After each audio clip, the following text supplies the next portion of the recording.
அரசியல் மேடை நேயர்களுக்கு அன்பு வணக்கம். இன்னைக்கு நம்ம பார்க்க போகிற விஷயம் ஒரு வரலாற்று சிறப்பு மிக்க விஷயங்க. என்ன விஷயம்னு பார்த்தீங்கன்னா, நேற்று அயோத்தியில் ராமர் பிறந்த இடத்துல ராமர் கோவில் கும்பாபிஷேகம் வெகு சிறப்பாக உலகமே எதிர்பார்த்திருக்கக்கூடிய அந்த கும்பாபிஷேகம் நடைபெற்றது. 500 ஆண்டுகள் போராட்டத்திற்கு பிறகு முடிவுக்கு வந்தது அயோத்தி ராமர் கோவில் விவகாரம். இன்னைக்கு கோவில் கட்டி பிரம்மாண்டமாக கும்பாபிஷேகம் நடத்திட்டாங்க. பிராண பிரதிஷ்டை வெகு சிறப்பாக பாரத பிரதமர் திரு நரேந்திர மோடி அவர்கள் அவர் கையாலேயே அடிக்கணும் நாட்டி அவரே பிராண பிரதிஷ்டையும் பண்ணி வச்சுட்டு போயிட்டாருங்க. உலகமே கொண்டாடி கொண்டிருக்கிறார்கள். அதாவது உலகத்தில் உள்ள அனைத்து இந்து மக்களும் மற்றும் இந்திய நாட்டில் உள்ள அனைத்து மக்களும், இஸ்லாமிய சகோதரிகள், இஸ்லாமிய சகோதரர்கள், கிறிஸ்தவ சகோதர சகோதரிகள் அனைவரும் கொண்டாடக்கூடிய ஒரு நிகழ்ச்சியாக இந்த ராமர் கோவில் கும்பாபிஷேகம் அமைந்திருக்கிறது. நம்ம தலைமுறையில் இந்த நிகழ்ச்சி நடந்திருப்பது நமது மிகப்பெரிய பாக்கியமாக கருத வேண்டும் அப்படின்னு தாங்க நான் சொல்லுவேன்.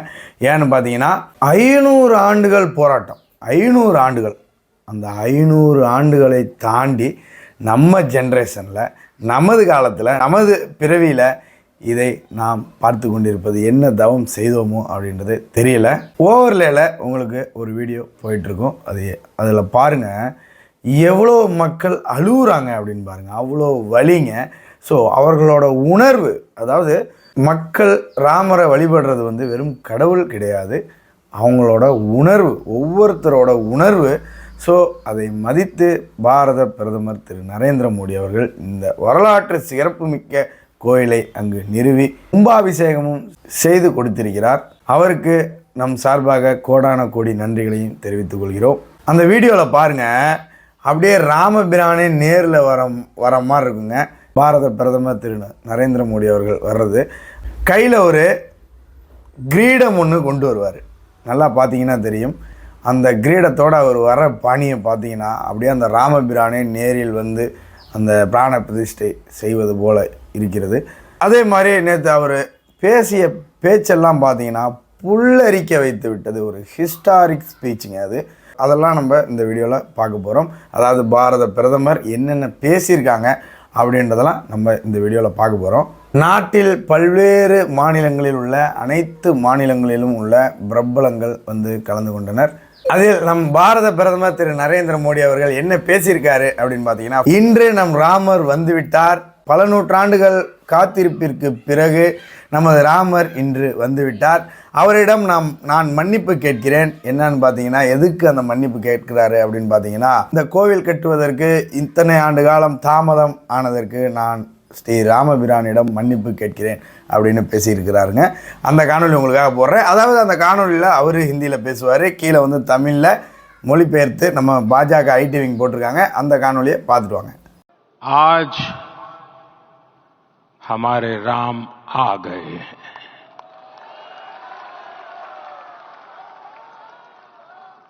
सदियों की प्रतीक्षा के बाद हमारे राम आ गए हैं।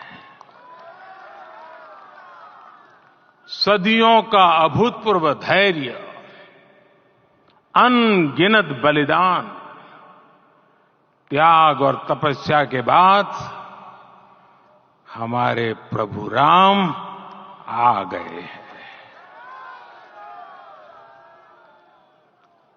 इस शुभ घड़ी की आप सभी को, समस्त देशवासियों को बहुत बहुत बधाई। मैं अभी गर्भगृह में ईश्वरीय चेतना का साक्षी बनकर आपके सामने उपस्थित हुआ हूं। कितना कुछ कहने को है, लेकिन कंठ अवरुद्ध है। मेरा शरीर अभी भी स्पंदित है, चित्त अभी भी उस पल में लीन है।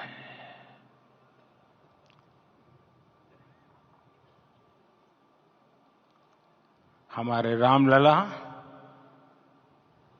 अब टेंट में नहीं रहेंगे।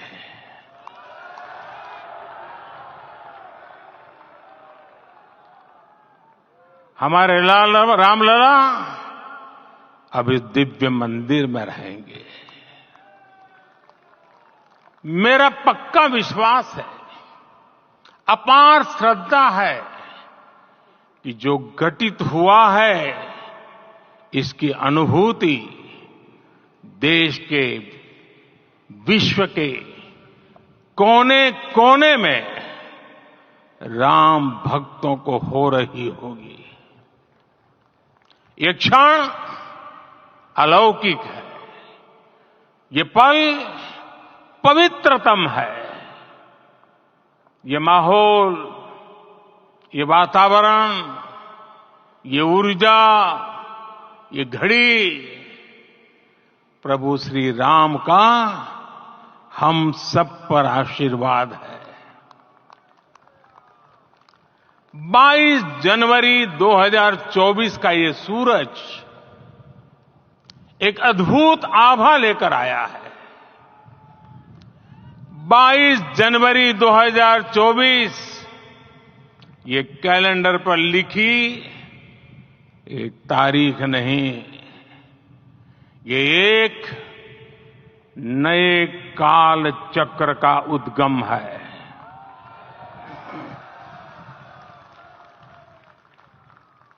राम मंदिर के भूमि पूजन के बाद से प्रतिदिन पूरे देश में उमंग और उत्साह बढ़ता ही जा रहा था।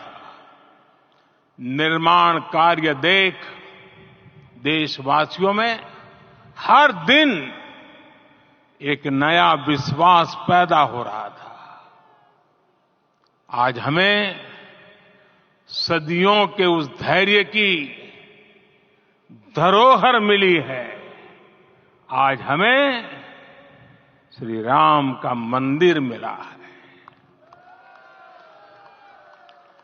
गुलामी की मानसिकता को तोड़कर उठ खड़ा हो राष्ट्र। अतीत के हर दंश से हौसला लेता हुआ राष्ट्र ऐसे ही नव इतिहास का सृजन करता है। आज से 1000 साल बाद भी लोग आज की इस तारीख की, आज के इस पल की चर्चा करेंगे। और ये कितनी बड़ी राम कृपा है कि हम सब इस पल को जी रहे हैं, इसे साक्षात घटित होते देख रहे हैं। आज दिन, दिशाएं, दिगंत सब दिव्यता से परिपूर्ण है। ये समय सामान्य समय नहीं है। ये काल के चक्र पर सर्वकालिक शाही से अंकित हो रही अमिट स्मृति रेखाएं हैं। साथियों, हम सब जानते हैं कि जहां राम का काम होता है वहां पवन पुत्र हनुमान अवश्य विराजमान होते हैं। इसलिए मैं राम भक्त हनुमान और हनुमान गढ़ी को भी प्रणाम करता हूं। मैं माता जानकी, लक्ष्मण जी, भरत, शत्रुघ्न सबको नमन करता हूं। मैं पावन अयोध्यापुरी और पावन सरयू को भी प्रणाम करता हूं। मैं इस पल दैवीय अनुभव कर रहा हूं कि जिनके आशीर्वाद से ये महान कार्य पूरा हुआ है। वे दिव्य आत्माएं, वे दैवीय विभूतियां भी इस समय हमारे आसपास उपस्थित है। मैं इन सभी दिव्य चेतनाओं को भी कृतज्ञता पूर्वक नमन करता हूं। मैं आज प्रभु श्री राम से क्षमा याचना भी करता हूं।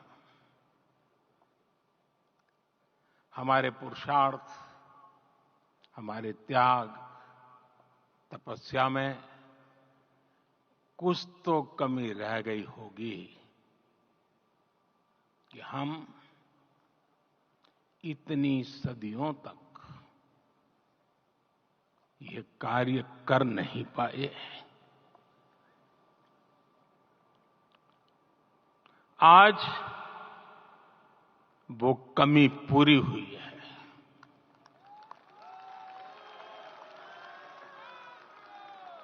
मुझे विश्वास है प्रभु राम आज हमें अवश्य क्षमा करेंगे। मेरे प्यारे देशवासियों, त्रेता में राम आगमन पर पूज्य संत तुलसीदास जी ने लिखा है, प्रभु बिलो की हर से पुरबासी, जनित वियोग विपत्ति समनासी। अर्थात प्रभु का आगमन देकर ही सब अयोध्यावासी, समग्र देशवासी हर्ष से भर गए। लंबे वियोग से जो आपत्ति आई थी उसका अंत हो गया। उस कालखंड में तो वो वियोग केवल 14 वर्षों का था, तब भी इतना असह्य था। इस युग में तो अयोध्या और देशवासियों ने सैकड़ों वर्षों का वियोग सहा है। हमारी कई कई पीढ़ियों ने वियोग सहा है। भारत के तो संविधान में उसकी पहली प्रति में भगवान राम विराजमान है। संविधान के अस्तित्व में आने के बाद भी दशकों तक प्रभु श्री राम के अस्तित्व को लेकर कानूनी लड़ाई चली। मैं आभार व्यक्त करूंगा भारत की न्यायपालिका का, जिसने न्याय की लाज रख ली।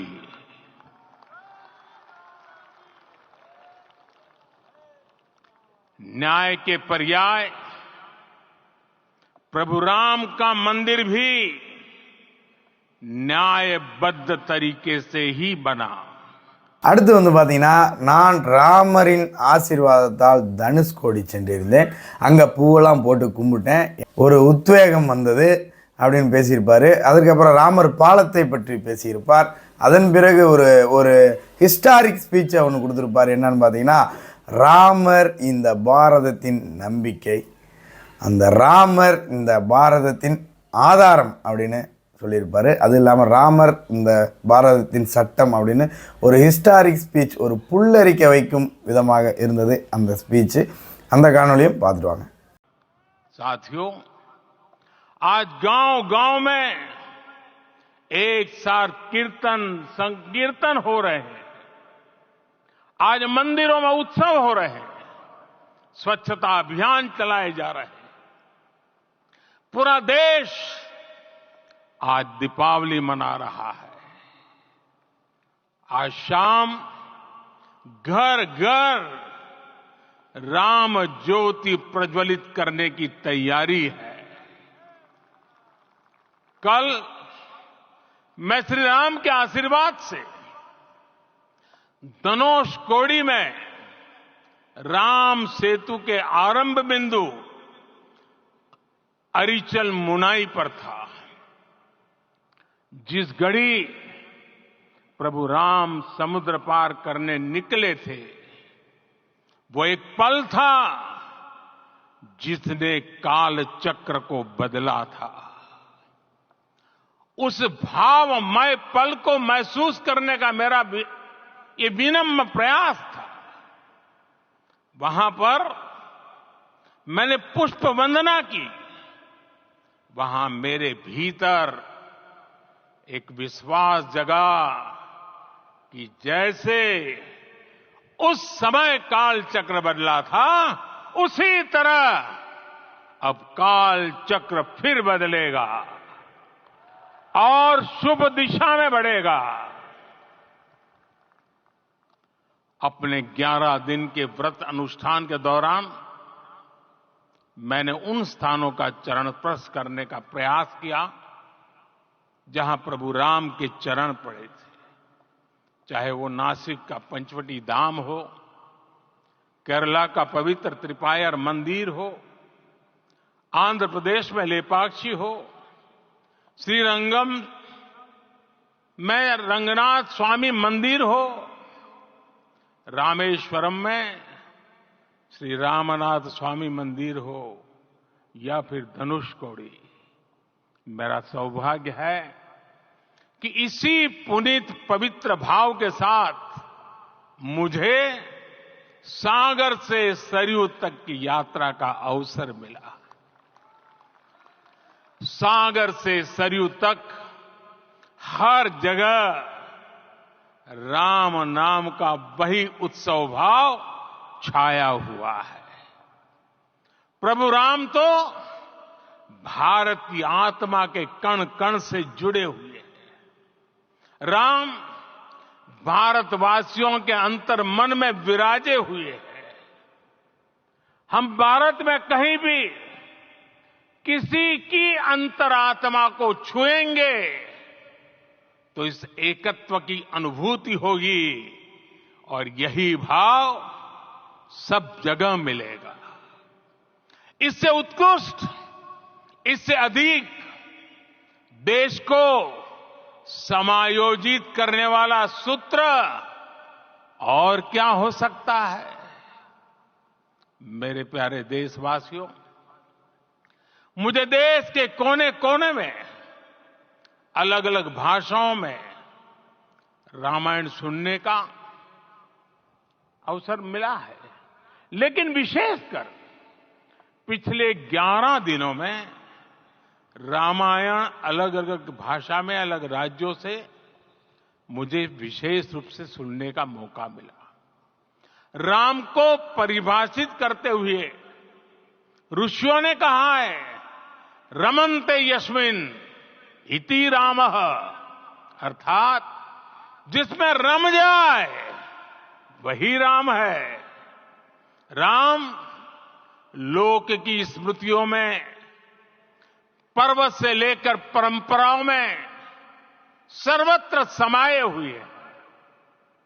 हर युग में लोगों ने राम को जिया है।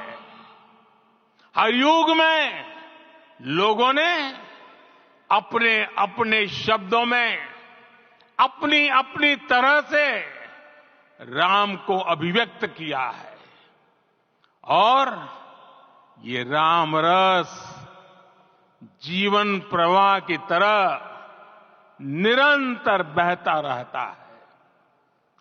प्राचीन काल से भारत के हर कोने के लोग राम रस का आचमन करते रहे हैं।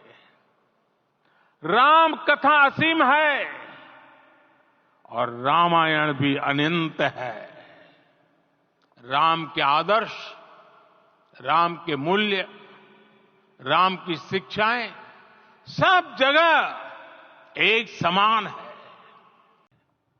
साथियों, आज अयोध्या में केवल श्री राम के विग्रह रूप की प्राण प्रतिष्ठा नहीं हुई है, ये श्री राम के रूप में साक्षात भारतीय संस्कृति के प्रति अटूट विश्वास की भी प्राण प्रतिष्ठा है। ये साक्षात मानवीय मूल्यों और सर्वोच्च आदर्शों की भी प्राण प्रतिष्ठा है। इन मूल्यों की, इन आदर्शों की आवश्यकता आज संपूर्ण विश्व को है। सर्वे भवन्तु सुखिनः, ये संकल्प हम सदियों से दोहराते आए हैं। आज उसी संकल्प को राम मंदिर के रूप में साक्षात आकार मिला है। ये मंदिर मात्र एक देव मंदिर नहीं है, ये भारत की दृष्टि का, भारत के दर्शन का, भारत के दिग्दर्शन का मंदिर है। ये राम के रूप में राष्ट्र चेतना का मंदिर है। राम भारत की आस्था है, राम भारत का आधार है, राम भारत का विचार है, राम भारत का विधान है, राम भारत की चेतना है, राम भारत का चिंतन है, राम भारत की प्रतिष्ठा है, राम भारत का प्रताप है, राम प्रवाह है, राम प्रभाव है, राम नेति भी है, राम नीति भी है, राम नित्यता भी है, राम निरंतरता भी है, राम विभु है, विशद है, राम व्यापक है, विश्व है, विश्वात्मा है। और इसलिए जब राम की प्रतिष्ठा होती है तो उसका प्रभाव वर्षों या शताब्दियों तक ही नहीं होता, उसका प्रभाव हजारों वर्षों के लिए होता है। महर्षि वाल्मीकि ने कहा है, राज्यम 10 सहस्त्राणि प्राप्य वर्षाणि राघव, अर्थात राम 10,000 वर्षों के लिए राज्य पर प्रतिष्ठित हुए, यानी हजारों वर्षों के लिए राम राज्य स्थापित हुआ। जब त्रेता में राम आए थे तब हजारों वर्षों के लिए राम राज्य की स्थापना हुई थी। हजारों वर्षों तक राम विश्व पथ प्रदर्शन करते रहे थे। और इसलिए मेरे प्यारे देशवासियों, आज अयोध्या भूमि हम सभी से, प्रत्येक राम भक्त से, प्रत्येक भारतीय से कुछ सवाल कर रही है। श्री राम का भव्य मंदिर तो बन गया, अब आगे क्या? सदियों का इंतजार तो खत्म हो गया, अब आगे क्या? आज के इस अवसर पर जो दैवीय आत्माएं हमें आशीर्वाद देने के लिए उपस्थित हुई हैं, हमें देख रही हैं, उन्हें क्या हम ऐसे ही विदा करेंगे? नहीं, कदापि नहीं। आज मैं पूरे पवित्र मन से महसूस कर रहा हूं कि काल चक्र बदल रहा है। ये सुखद संयोग है कि हमारी पीढ़ी को एक कालजयी पथ के शिल्पकार के रूप में चुना गया है। 1000 वर्ष बाद की पीढ़ी राष्ट्र निर्माण के हमारे आज के कार्यों को याद करेगी। इसलिए मैं कहता हूं, यही समय है, सही समय है। हमें आज से, इस पवित्र समय से अगले 1000 साल के भारत की नींव रखनी है। मंदिर निर्माण से आगे बढ़कर अब हमें सभी देशवासी यहीं इस पल से समर्थ, सक्षम, भव्य, दिव्य भारत के निर्माण की सौगंध लेते हैं। பாத்தீங்களா, என்ன ஒரு ஸ்பீச். அந்த ஸ்பீச் நம்மளை ஏதோ ஒரு இடத்துக்கு கொண்டு செல்லும் விதமாக இருக்கிறதுங்க. நம் பிரதமராலேயே பேச முடியலைங்க, பேச வார்த்தைகள் வரவில்லை. ஏன் அப்படின்னு பார்த்தீங்கன்னா அவ்வளோ வலி. ஒரு மிகப்பெரிய விஷயங்க, இது சாதாரண விஷயம் கிடையாது. அந்த மிகப்பெரிய விஷயத்தை, அதாவது ஒவ்வொரு மக்களின் உணர்வையும் அந்த இடத்தில் கோயிலாக எழுப்பி மக்களுக்கு அர்ப்பணித்திருக்கிறார் திரு நரேந்திர மோடி அவர்கள். அதன் பிறகு பார்த்தீங்கன்னா இப்போ நான் ஒரு வீடியோ போடுறேன், அது வடநாடு கிடையாதுங்க, அது நமது தமிழ்நாடு. அந்த மாற்றத்தை மட்டும் பாருங்கள். நேற்று ராமர் கோயில் பிராண பிரதிஷ்டை நடந்ததையொட்டி, அதாவது நேற்று மாலை எல்லாத்தையும் அவங்களோட வீட்டு வாசலில் விளக்கேற்றி வைக்க வேண்டும் அப்படின்னு பாரத பிரதமர் திரு நரேந்திர மோடி அவர்கள் சொல்லியிருந்தார். அதை பின்பற்றும் விதமாக ஒரு இஸ்லாமிய சகோதரி வீட்டில் அந்த இஸ்லாமிய சகோதரி தன் குடும்பத்தோடு சேர்ந்து விளக்கேற்றி கொண்டாடுகிறார்கள். இதுதாங்க இந்தியா, இதுதான் இந்தியா. இதில் இந்துவையும் முஸ்லீமையும் சேர விடாமல் இவங்க இந்து முஸ்லீம் பிரச்சனையெல்லாம் இந்த திமுக மற்றும் இந்திய அலைன்ஸ் பண்ணிவிட்டு கடைசியில் மதவாத கட்சி பாஜகவான். அந்த காணொளி உங்களுக்காக போடுறேன், பார்த்துட்டு வாங்க. பார்த்துட்டு நீங்களே சொல்லுங்கள்.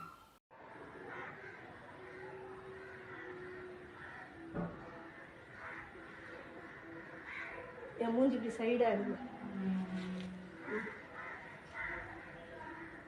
மூஞ்சி தெரியுதா?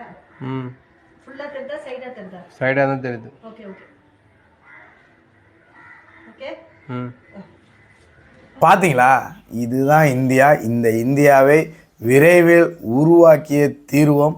இந்த உணர்வு விரைவில் நாடு முழுக்க பரவும் அப்படின்றத இந்த இடத்துல நான் சொல்லி, நேற்றுடன் இந்த மக்களின் கண்ணீரெல்லாம் நின்று இருக்கும் அப்படின்னு கூட நான் நினைக்கிறேங்க. ஏன்னா மத்திய அமைச்சர் திரு நிர்மலா சீதாராமன் அவர்களும் கண்ணீர் விட்டிருக்கிறார். அந்த காணொலியெல்லாம் பார்க்கும்போது உங்களுக்கு ஓவர்லேயில் போயிட்டுருக்கோம். அந்த காணொலியெல்லாம் பார்க்கும்போது நம்மளுக்கு கண்டிப்பாக கண்ணீர் வராதவர்கள் பாவம் செய்தவர்கள் அப்படின்றதையும் சொல்லி, இன்று அண்ணாமலை அவர்களின் பாத யாத்திரை தொடங்கிருச்சிங்க. கண்டிப்பாக இதுதான் கடைசி கட்ட பாத யாத்திரை. பாரத பிரதமர் 3வது முறையாக தமிழகம் வருகிறார். அதாவது இந்த அண்ணாமலை அவர்களின் பாத யாத்திரை நிறைவு விழாவில் கலந்து கொள்ள வருகை தர இருக்கிறார். February 2ன்னு நினைக்கிறேன் அவர் வராருன்னு நினைக்கிறேங்க. ஸோ இன்னும் அஃபீஷியலாக தகவல் வரல, வந்தோடனே உங்களுக்கு அப்டேட் பண்ணுறேன். நாளையிலேருந்து பாத யாத்திரை சும்மா தீ பறக்கும். நம்ம சேனலில் கவலையப்படாதீங்க. இறுதிக்கட்ட பாத யாத்திரை எட்டியிருக்கிறது. என் மண் என் மக்கள் பாத யாத்திரை. சப்ஸ்கிரைப் பண்ணாமல் யாராவது வீடியோ பார்த்துட்டு இருந்தீங்கன்னா மறக்காம சப்ஸ்கிரைப் பண்ணி பக்கத்தில் இருக்க பெல் ஐக்கானை கிளிக் பண்ணி ஆளில் போட்டுக்குங்க.